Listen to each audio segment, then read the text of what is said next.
খামারি এটা এই চোরের উৎপাদে আমার ঘরে গরু রাখা খুবই মুশকিল এবং তারা যে ইয়া করে সেটা আমাদের ঘুম পাড়ার মতো কোনো বুদ্ধি নেই।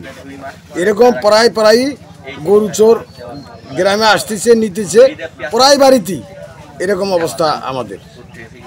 আমরা চোরের উৎপাদে আমাদের বাড়ির থাকাও ঘুম আসাটাও মুশকিল।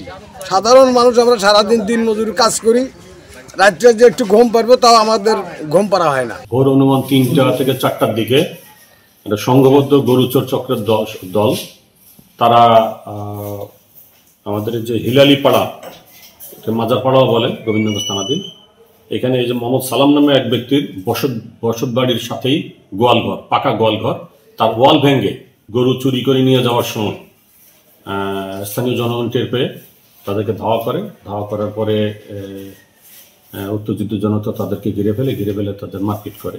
তো ঘটনাস্থলে 2 জন মারা যায়। সংবাদ পেয়ে আমাদের গোবিন্দগঞ্জ থানা পুলিশ তার ঘটনাস্থলে গিয়ে আহত একজনকে উদ্ধার করে গোবিন্দগঞ্জ হসপিটালে নিয়ে আসে। চিকিৎসাধীন অবস্থায় সেও মারা যায়। তো এ ব্যাপারে আইনগত ব্যবস্থা গ্রহণের প্রক্রিয়া চলতেছে। চোরদের আইডেন্টিটি শনাক্তকরণের জন্য কাজ চলতেছে। সিআইডির একটা টিম কাজ করতেছে। আমরা ইতিমধ্যে একজনের পরিচয় শনাক্ত করতে পেরেছি। তার বাড়ি বগুড়া জেলার শিবগঞ্জ থানাতে।